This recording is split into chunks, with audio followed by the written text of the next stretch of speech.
Let me tell you what's going on in Canada, because as I always say, what happens in Canada today may happen in the U.S. 5 years from now. It's like we're a bad time machine to see your future. This week, Justin Trudeau introduced a new bill called Bill C-63. It's got a lot of things in it that are atrocious. He's created a new hate crime bill, life in prison, new hate crime law. There's nothing that gets you life in prison in Canada, not even murder, but hate speech now does. He's created a pre-crime for hate. If you have, quote, fear of hate, that's the title of the section of the law, you can get a judge to issue a kind of restraining order against your enemy before he does anything, before he says anything. And that restraining order can include house arrest, giving up any lawful firearms, limiting who he can talk to directly or indirectly, limiting the places he can go, and requiring him to take urine and blood tests. Just because you are, quote, afraid he might in the future say some hate speech. He doesn't have to have done anything in the past. This is a pre-crime, like in that science fiction movie, Minority Report. That's in this bill. Let me tell you other things in this bill. Donald Trump and his travails with the U.S. legal system, they're covered a lot by the Canadian media, and Justin Trudeau's obsessed with Donald Trump. So he's been watching what Democrats have done, and he's learned from it. Trump is being prosecuted by high-profile prosecutors. Trudeau has one-upped that. Trudeau has now said that anyone in Canada, even non-citizens, can file hate speech complaints against anyone. And if they're successful, they get $20,000 from the target, and the target has to pay a fine of up to $50,000. So let me just say this more clearly. If there's anyone on social media, because this is a social media law Trudeau's introduced, if there's anyone who has a YouTube video, a tweet, a Facebook comment that you think creates hate, you can go to the Canadian Human Rights Tribunal and complain about it. You don't have to hire a lawyer. You don't have to spend any money. The government will have the hearing. And if your complaint is upheld, you get $20,000 from the victim.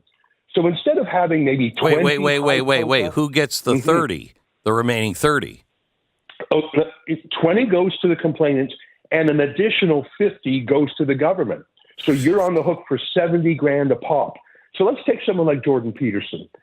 Every day he's saying something controversial on YouTube, on Twitter. Oh, and by the way, this applies to all of your historical work that's online. So as long as it's still online and you control it, oh my gosh, they can go back through your history, 5 years, 10 years, and why wouldn't they complain about literally every tweet you make, literally every YouTube video? There's no cost. There's no downside.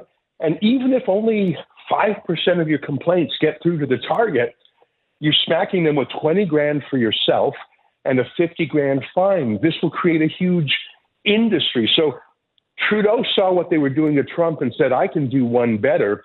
I'm not going to have a few sniper shots. I'm going to have a shotgun blast. I'm going to have hundreds of complaints swarming my enemies, and I don't even have to do it. I will mobilize a woke army. But there's one more thing, and people can't believe it when I tell it to them, but it's right there in the law in black and white.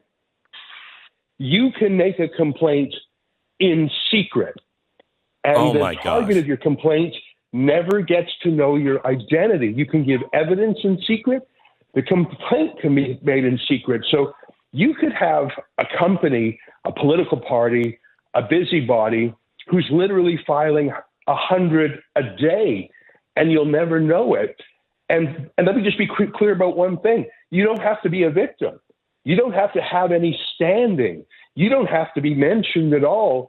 You can just do this as a hobby, as an obsession, as a job, as a political vengeance. Maybe you're a disgruntled ex-employee. This is all in Bill C-63, and you take it all together, this is the most draconian anti-free speech bill anywhere in the world, other than, I suppose, Iran and China, who just do this stuff naturally. And kill you. So what does that mean to people like you, Ezra? Because you're going to be attacked. Rebel News is going to be attacked. You're out. Well, let me go to first principles for 1 second. Let me tell you what they're doing at the basic principle level here. What is a hate crime? What's hate, Glenn? It's a human emotion. If you never feel any hate in your life, you don't have a fully formed personality. The challenge in life is to take these bad emotions and transform them into positive work, into reforming the world, into fixing a problem. Hate comes from an underlying grievance. So to pass a law to say we're going to ban hatred, that's impossible. If it were possible, we'd have passed the Love Each Other Act a long time ago and we'd be in heaven. So to criminalize a human emotion, it's insane, and that is what the law actually governs. The law, and I know because I was charged under a precursor to this law about 15 years ago when I published the Danish cartoons of Mohammed. I was charged with publishing something, quote, likely to expose a person to hatred or contempt, unquote. So it's a pre-crime, it's a future crime, and it's not to do any actual damage, it's just to hurt feelings. And that's the thing, is it's so subjective, we're all guilty in advance. But as the Soviet secret police chief Lavrentiy Beria said, show me the man, I'll find you the crime. We're all guilty of having hate in our hearts. So it's just whoever they choose to prosecute who'll get dinged. So tell me this won't pass in Parliament. Well, the reason it was introduced this week is because last week, Justin Trudeau signed a new coalition agreement with a hard left-wing socialist party. Justin Trudeau does not have a majority of seats in our House. So he signed a coalition deal with an even worse party. And I fear this will be passed into law. And I fear, it'll take some time. They're setting up 3 new censorship agencies, not 1, but 3. There will be 3 new censorship bureaucracies. And I think it's going to take them a number of months to get it going. I think this will probably be operational in 2025. And then it's going to be the final battle, Glenn, because this will bankrupt any critic of the regime. And then there's those pre-crime restraining orders. And then there's the actual criminal prosecution. They've created a standalone hate crime law for life in prison. Not even murder gets you that in Canada. So if this passes, you've become a Stasi state, East Germany. Yeah, the secret informants, the secret prosecutions, the secret witnesses, the subjective political nature of the crime, the 3 different agencies. And here they have special rules for Facebook, YouTube, Instagram. They say if they get a complaint, a hate complaint, they must take it down within 24 hours or be subject to enormous fines. And so there's no way you can adjudicate if something is right or wrong or fair or not in 24 hours. And the fines are so enormous, basically a complaint will automatically get things taken down. Again, I'm going to tell you something now, and you're probably not going to believe me, but I swear it's in the text of the law. There are fines in there that can tag global social media companies 8% of their global revenue. So Justin Trudeau, sitting up here in Canada, says to Facebook, if you break my law, I will fine you 8% of your entire worldwide revenue. That's a $10 billion fine. Now, I think Facebook, YouTube, Google, et cetera, I think they're probably going to push back on this, or maybe they'll just leave Canada, and Trudeau's going to be fine with that.